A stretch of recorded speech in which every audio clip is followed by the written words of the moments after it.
As we near the end of the comparison process of the Austrian Audio Hi-X55, we are starting to get a firm grasp regarding what these headphones are capable of.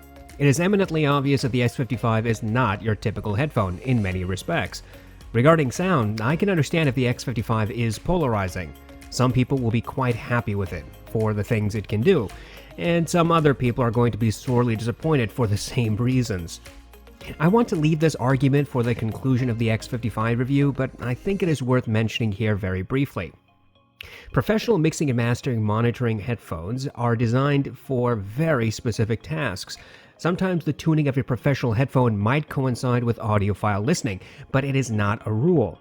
Just because you can enjoy some professional headphones for casual listening does not mean all professional headphones must be agreeable for casual listening. Consequently, the X55 is really good in what it does as long as you know your application and sound preferences. And unfortunately, companies like Audeze, AKG, Audio-Technica, and a few others have twisted the phrase professional headphones. Because of these companies and their nonsensical advertisements, people are easily led to believe that professional monitoring or mixing headphones are equally good at audiophile listening. These companies have set a new standard that they fail to meet, but the false narrative continues. Having said all this, it is important we conclude the X55 comparisons with sober pragmatism. We are not looking for the most audiophile headphone of these, but comparing sound signature, detail, soundstage, and clarity. In order to get closer to the end of these comparisons, we are going to put the X55 against the Yamaha HPH-MT8. The MT8 is Yamaha's most expensive professional headphone. It uses a dynamic driver. Yamaha's MSRP is $330, but on Amazon you might be able to find some units around $200. The MT8 is mostly a plastic headphone. The ear cup housing and the frame are plastic. The yokes are metal, on the other hand. The plastic is nothing special and is reminiscent of many cheap headphones you will find. The plastic seems sturdy enough and has not yet shown signs of wear and tear during the 6 months I have had the MT8. The padding is less than impressive on the MT8. The ear pads are much too shallow and some people might find their ears hitting the driver housing. Moreover, the ear pads lack sufficient padding, though the overall clamping force is comfortable in my opinion. The headband also lacks sufficient padding. Needless to say, there is no memory foam here at all. The MT8 folds up like the M50X. It does not lay flat. The ear cups do not swivel left and right, but can be turned nearly 180 degrees to opposite direction. In comparison, the X55 has a mostly metal frame. Its driver housing and bulk of the ear cups are made of sturdy plastic. However, the plastic is no different from that which is used on the MT8. The ear cups can lay flat. The headphones folds up in a few different ways. Padding on the X55 is vastly superior. This headphone has actual memory foam, both in the ear pads and the headband.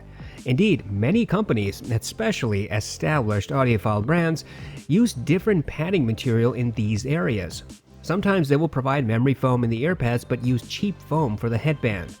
Austrian Audio, however, gives you full memory foam coverage, which is a refreshing change. Overall construction is better on the X55. The MT8 is fine, but it does have a wobbly nature. There's some creaking plastic here. As for comfort, the MT8 is no slouch. It is a fairly comfortable headphone. The clamping force, I feel, is just about right, and even though the ear pads are not the best, the headphones sit easily on my head. However, unlike the X55, the MT8's ear pads pinch the top and bottom of my ears. The X55, as it should be apparent after all these videos, is one of the most comfortable headphones I have ever worn. Compared to the MT8, the X55 is a different dimension of comfort. Consequently, in this category, the X55 wins hands down. Before we can compare products, we need to understand what the companies promise. Austrian Audio does not promise anything. All they say is that their headphones are designed for contemporary music. They do not explain what that means. Austrian Audio does not claim anything about sound signature, soundstage, detail, dynamics, or anything else having to do with audio quality. On the one hand, this is refreshing. On the other hand, it is a little frustrating not to be told what you should be expecting to hear. Yamaha does make many claims about the MT8, however. They say that the MT8 delivers accurate response and high-resolution audio, quote, with precise stereo imaging and faithfully reproduces every nuance of the mid to high end with tight bass. When discussing the drivers, Yamaha claims that the headphones will deliver flat, ultra-high resolution sound. For the comparison here, I used the headphones on an AB switch. I played music on 4 sources. I used the audeze HUD-MX2, Hi-Fi Hip Dac P20 with the Western Electric 396A tubes, and the monolith Liquid Spark. Both the P20 and Liquid Spark were connected to the Shitmodi 3. I played music over Amazon Music HD. I tried to volume match. I should point out that both headphones are easy to drive, but the X55 is a little bit easier. Its lower impedance and higher sensitivity make it possible to be driven by any device. The MT8's slightly higher impedance means you will need to add a bit more power to match volume. Yamaha claims that the MT8 has tight bass, and Austrian Audio doesn't say anything at all. Does the MT8 have bass that is different from the X55? Well, it's more powerful, more elevated than on the X55, that much is certain. In Mountains by Hans Zimmer, there is a sub-bass rumble that starts from the beginning and stays throughout the song. On the MT8, that rumble was elevated and could be heard. It had fairly accurate decay, lingering just a second or two before fading with each volley. When the crescendo hits at the middle of the song, the organ cut through the mix and rumble overshadowed some of the other instruments. There was decent separation of instruments, but muddiness was apparent. Instruments tended to meld. Around 3 minutes and 10 seconds into the song, vocalists chime in. They are supposed to cut through the mix and sound clear. The MT8 allowed the vocals to come through the mix. Unlike on the LCD1, the MT8 delivered these vocals clearer and with better separation from the other instruments than the LCD1 did. On the X55, Mountains sounded quite different. The sub-bass rumble was quite reduced in comparison to the MT8. The rumble also had faster decay than the MT8. Separation of sub-bass and mid-bass was more obvious on the X55. When the crescendo hit, the organ was clearer and tonality was more separated from the other instruments than it had been on the MT8. In fact, all instruments were clearer on the X55.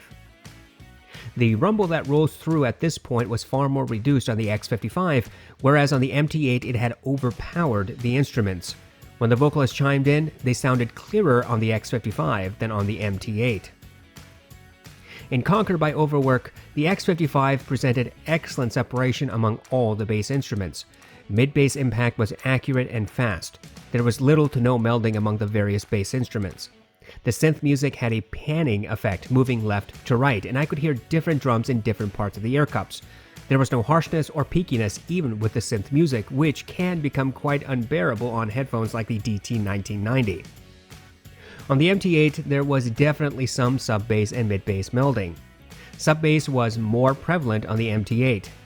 Mid-bass impact sounded thicker, not more accurate. Indeed, comparing the two headphones, the X55 had mid-bass that hit harder and decayed faster, but the MT8 had thicker mid-bass that lingered longer. The MT8's rendition of the drums sounded like they were blunted, meaning you did not hear the thwacking of drums as much as a thudding of drums. It's a hard concept to get across. Regardless, the bass was far more prevalent on the MT8. The synth music was a little smoother on the MT8, but not by much. There was still no harshness. I listened to several hip-hop songs including Pure Water, Uproar, New Patek, and Reel It In. On the MT8, the sub-bass rumble was audible but not accentuated. It melded a little with the mid-bass. Vocals were clear with the typical sparkle mixed into hip-hop songs. Vocals sounded about 1 to 2 steps ahead of the mix on each song. The subwoofer effect that is often in these types of songs was not quite accurate, however. It appeared that the sub-bass needed a bit more emphasis, while the mid-bass needed to be de-emphasized just slightly. Nevertheless, the bass was definitely recreated in every song. On the X55, the sub-bass was practically rolled off. The sub-bass that was present was also very fast. Mid-bass had stronger, not blunted, impact and was separate from the sub-bass. Vocals were always 1 to 2 steps ahead of the mix. The sparkle in the vocals was clearer on the X55 than on the MT8 and slightly pushed forward by a few decibels. The MT8 does not have tight bass. Maybe we are splitting hairs, but in my opinion, tight bass has slightly faster decay and more separation than what the MT8 delivers. Regardless, the MT8 has more bass than the X55. The sub-bass is more elevated, easily by 4 to 6 decibels, which is the reason why it melds with the mid-bass. Whereas the X55 has a leaner bass response with much better separation, the MT8 has one that is probably more faithful to the original recording. Note, I'm not saying that the MT8 has accurate bass. I don't think it does. Instead, comparing the two headphones, the MT8 is closer to accurate than the X55, at least in the bass presence alone. As for separation, detail, and decay, the MT8 does not really provide that. Indeed, the MT8's bass response is nothing revolutionary, and you may easily find something similar in many other headphones. Yamaha claims that the MT8 reproduces nuances in the mids. Austrian audio says nothing at all about this. What is evident is that the MT8 has positives and negatives. On Why Am I Like This by Orla Gartland, the MT8 showed its dual natures, the good and the bad. Orla has natural grain and sibilance that is recorded into the song. The MT8 presented her sibilance and elevated it, and also elevated the grain. It made her voice a bit harsh. The vocals remained clear, however. The drums had natural decay. All the instruments melded heavily. The guitar, drums, piano, all combined, and hearing individual instruments when they played at maximum was very difficult. On the X55, Orla's voice was smoother, but the sibilance was still there, still elevated. Her voice was better separated from the rest of the mix than on the MT8. The guitar had faster decay on the X55 than on the MT8. All the instruments had excellent separation from one another, and when they played at peak volume, they did not meld nearly as much as they had on the MT8. The more I listened, the more I realized that the MT8 and X55 rendered Orla's sibilance closely alike, but the differentiating factor is the grain that the MT8 pushed up far more. On Want You Back by Haim, the X55 slightly elevated the primary vocalist's sibilance, but she was otherwise accurately portrayed. The two backup vocalists were clear and distinct and were separate from each other throughout the song. The piano, drums, guitar, vocals all could be easily heard. The clarity was impressive, and despite the slight elevation of sibilance, nothing seemed harsh. All the vocals were about 2 steps ahead of the mix. On the MT8, the sibilance was very similar, but the grain was slightly accentuated. Separation of the backup vocalist was very good when the other instruments played softly. They remained fairly clear and separate when all the instruments played at peak volume. However, going back and forth, the X55 kept those vocals clearer. The piano, drums, and guitar melded with longer reverberation on the MT8. In superposition by Young the Giant, the drums, ukulele, bass guitar sounded full and natural on the MT8. The male vocalist had some sibilance in his voice, which the MT8 did emphasize just a little. There are 2 vocalists in the song, and the MT8 simply was not able to present them separately. Consequently, the vocalist sounded as one person. The bass guitar had an elevated presence which melded with the drums slightly, causing the bass guitar to be harder to pick out from the mix. On the X55, the instruments had more separation than on the MT8. The decay was a bit faster on the X55. The male vocalist sibilance was similar to what I heard on the MT8. However, he sounded just a little bit smoother. The bass guitar was not as pushed up as on the MT8 and had better separation from the rest of the instruments. The X55 was better able to present the 2 vocalists, and I could hear the slight variations in the breathing between them, where one was slightly slower, which was obvious in the right ear cup. Overall, the mids was a hit and miss for the MT8. The MT8 has far more clarity and resolution than the Audeze LCD1 and Neumann NDH20, but it is not able to separate instruments and vocalists as well as the X55. Mids sound more full, closer on the MT8 than on the X55. However, they also tend to meld. Sibilance was very similar between these 2 headphones, but the grain was more pushed forward on the MT8. The X55's presentation of these songs was just a tiny bit smoother and noticeably better separated and detailed. The small differences between multiple vocalists was easier to pick out on the X55. The breathing, slightly slower transition between words from one of the vocalists versus the others, the plucking of individual strings, all of these details were easy to find on the X55. On the MT8, sometimes these details were present, sometimes they were not. Regardless, even when present, they were not as clear or obvious as on the X55. Both headphones push vocals forward. The MT8 does it with more bass emphasis. The X55 does it with less bass emphasis. Yamaha also claims that the MT8 has nuances in high frequencies. My experience with the way this headphone recreates sibilance left me a little apprehensive. Thankfully, the treble is easier on the ears than I had imagined. On Scherzo for X-Wings, the MT8 recreated the brass and horns with most of their energy. It was not accurate, as I believe that the treble was slightly rolled off. These instruments cut through the mix but also melded slightly. The separation of group sets was average, and some melding did occur. The double bass had natural decay and did not overpower the other instruments. The characteristic graininess of some brass instruments was slightly veiled, and that timbre was not quite accurate. There was a stereo left and right effect. There was no verticality or depth. The X55 recreated the brass and horns with their characteristic energy. It was not true neutral, as both of these instruments had a slight emphasis. However, they cut through the mix and did not meld. The double bass had fairly quick decay and did not overpower the other instruments.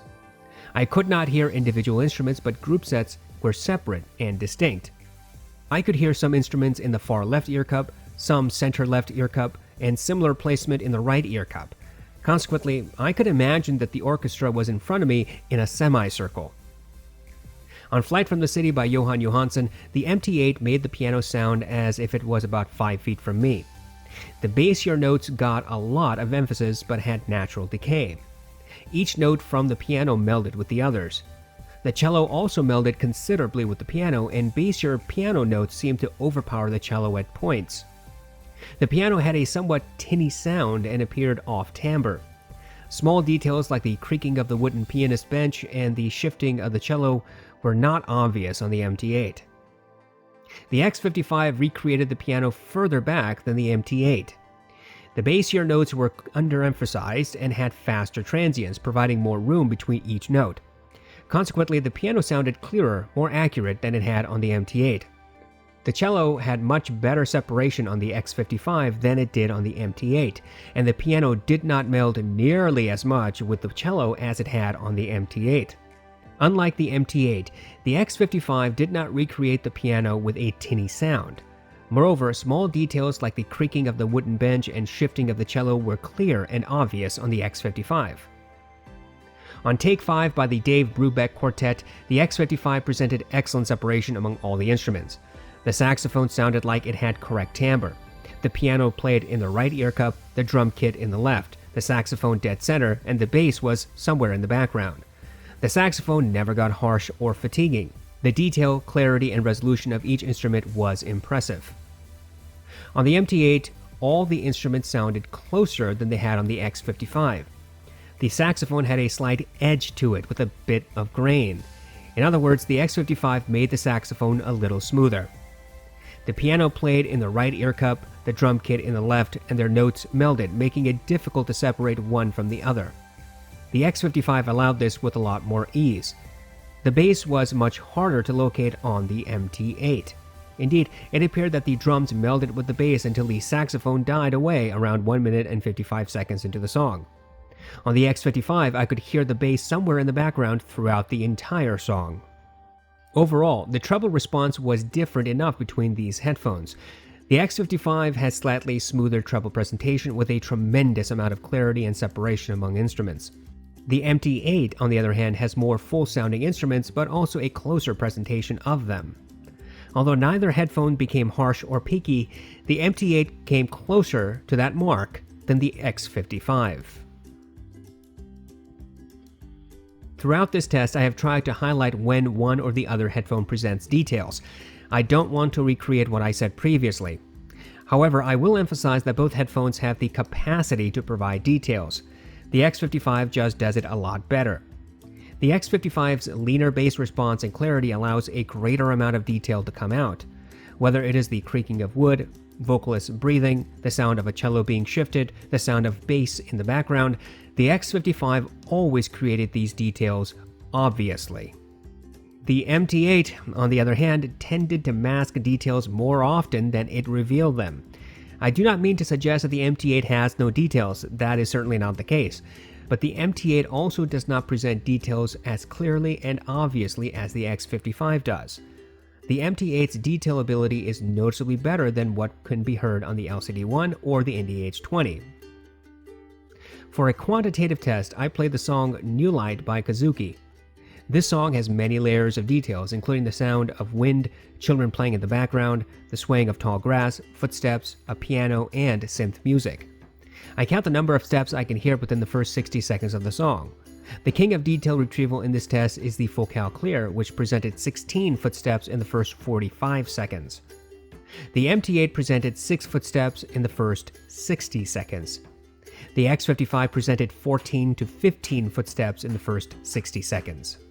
Moreover, the X55 was cleaner and clearer. Each footstep was more obvious on the X55 than on the MT8, whose bass response muddied or hid a lot of that detail. Yamaha does not say anything about the MT8 soundstage. The MT8 has about average soundstage. That is nothing to be ashamed of in a closed-back headphone. All instruments and vocals sounded much closer on the MT8 than on the X55. Melding occurred regularly on the MT8 and details were more difficult to perceive. The X55 has above average soundstage. The less emphasized sub-bass and clarity combined with the wider soundstage helped recreate minute details far more clearly, far more often. The MT8 has soundstage similar to the LCD1 and the HD6XX or 660S. The X55 has wider soundstage than either of those headphones and just a tiny bit less than the Hi-Fi Man Sundara. I paired each of these headphones to the iFi Hip Dac and the Loxi P20. I wanted to know how each would take to warmer sounding sources that have a bass boost. The Hip Dac can easily drive both headphones. On the X55, the Hip Dac added just a hint of bass emphasis and slightly longer decay. With the bass boost function active, the Hip Dac elevated the sub-bass and mid-bass, adding to the headphone the amount which I believe was originally missing. Nevertheless, the decay was still quite fast. On the MT8, the Hip Dac added similar alterations as it had on the X55. However, the additional bass the Hip Dac provides does not help, since I do not think that the MT8 actually needs it. With the bass boost active, the mid-bass and sub-bass melded heavily and the texture of the overall bass response became muddy. The P20 added a hint of bass emphasis to both headphones. However, on the MT8, that bass emphasis resulted in muddier bass presentation than on the X55. Again, since the MT8 does not need a bass boost, any additional amount of bass seems to create muddiness. On the X55, the P20's influence was more positive, since this headphone could use some bass boosting. Consequently, although both headphones pair just fine with the Hip Dac and the P20, adding more bass to the MT8 does not do that headphone any favors. Yamaha claims that the MT8 has a flat sound signature which will accurately recreate the original music. Well, I do not think that is strictly true. It is increasingly frustrating to test claims that fall apart upon closer inspection. I want equipment to do exactly what the manufacturer says, and it is rare that ever happens. My annoyance comes from reading promises that evidently were made through hubris. If companies were honest about what their headphones can do, I think they would get a lot farther. The MT8 is not flat and it is not neutral. There is no getting around this. The MT8 has a bass boost, one that is closer to neutral than on the X55, I will grant you that, but the boost is evident whether it is by a few decibels or more. Further, the vocals sound harsher on the MT8 than on other headphones we compared so far against the X55. In fact, I believe that the MT8 had the harshest rendition of vocals out of all the headphones in this testing process. That harshness is not overwhelming. It is not like the MT8 pierces your eardrums, but the sibilance it accentuates and the grain it bumps up are not helpful. On the spectrum of harshness, this is how I would rate the headphones so far. The LCD1 is the least harsh, providing a fake sheen of smoothness that destroys details. The ND-H20 is slightly more accurate than the LCD1. The Allo Audio S4R is the closest to neutral and does not sound harsh. The X55 has a slight treble emphasis but accurate presentation of grain that is recorded into the song. And finally, the MT8 has sibilance that is almost the same as the X55, maybe just a little bit more emphasized, but the grain that the MT8 accentuates simply makes the vocals harder to listen to. None of these headphones is faithfully flat or neutral, not even the Olo. Yamaha claims that the MT8 will provide nuanced details. Well, no, it does not. It provides details, but not any more than the other headphones we tested. The LCD1 has the worst detail presentation, followed by the NDH20, then the Olo. The MT8 is somewhere between the Olo and the NDH20. None of the competitor headphones had detail retrieval anywhere close to what the X55 has. So this brings me to the MT8's overall sound. We know it is not neutral or accurate, but is it closer to that mark than the X55? In some respects, yes, and in some respects, no. I would say that even though the bass is elevated, it is more accurate to the original recording than what I hear on the X55. The slight treble roll-off is not actually accurate, and in that respect the X55 is closer to neutral than the MT8. Vocals are smoother on the X55, but neither it nor the MT8 make them neutral. Instead, vocals on both headphones are pushed forward. There are distinguishing characteristics between these headphones. The MT8 has more bass, and the type I think most people will appreciate. Those who find that the X55 bass is light will likely hear the MT8 and be more pleased, but the bass presence is all you get from the MT8. You do not get more bass resolution or detail. Those who find that the X55 has treble that is too harsh for them might get some relief from the MT8. In that respect, the MT8 is easier to use for orchestral music or anything that involves horns and brass. Of course, with that also comes a slight loss of accurate timbre. The MT8 is more musical of these two headphones. In other words, audiophiles could theoretically use the MT8 for hip-hop and pop music and find more enjoyment than on the X55. I think the value judgment here is not that difficult to make. It's a pretty simple conclusion in my opinion. I do not think Yamaha's MSRP of $330 is worthy.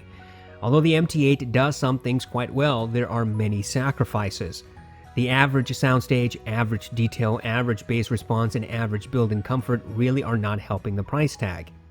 Yes, the MT8 is better than a lot of mass-market headphones. Anyone who owns Beats will suddenly find there is more detail to their music than womp womp womp. And those who have primarily used the Cos Porta Pro or Philips Fidelio X2 or SHP9500 may find that there is more clarity and better separation of instruments on the MT8. But the differences between the MT8 and the other headphones we have been comparing the X55 to is not so significant that it warrants spending over $300 for the MT8. I noticed that there is a listing for the MT8 for $200 on Amazon. So is that reasonable? Yes, I think $200 is not a terrible price tag for the MT8. That is the average price for a lot of mass market headphones. The X2 is about $150. The LCD1 is $400. The NDH20 is $500. So to me, $200 is a reasonable price for the different sound signature you can hear on the MT8 versus these other headphones. Now, recall, I said that neither the LCD1 nor the NDH20 are worth their laughable price tags. I adjusted the prices for both of them to what I believe is more appropriate. For the LCD1, I said it was no more than $250. For the NDH20, I said it was about $350. Will you get ripped off if you buy the MT8 at $300? No, compared to the X55, which is the same price, you do get more bass, but you might miss out on the clarity, detail, and soundstage. So if you just want more bass, I suppose you could justify the price based upon that. But I simply can't. Look, the MT8 is a good headphone that has a more full sound signature than the X55, but it also lacks in many ways. If you find them for under $300 and you are interested in this sound, then you might give them a try. As for the X55, I believe that $250 would have been a better price, but I really cannot gripe. The X55 has superior build to all the headphones except the NDH20. It has far better clarity, separation, detail, and soundstage than any of the headphones we tested so far. So, while you may not like the overall sound signature, if you are interested, the $300 price tag for the X55 is fair for these headphones.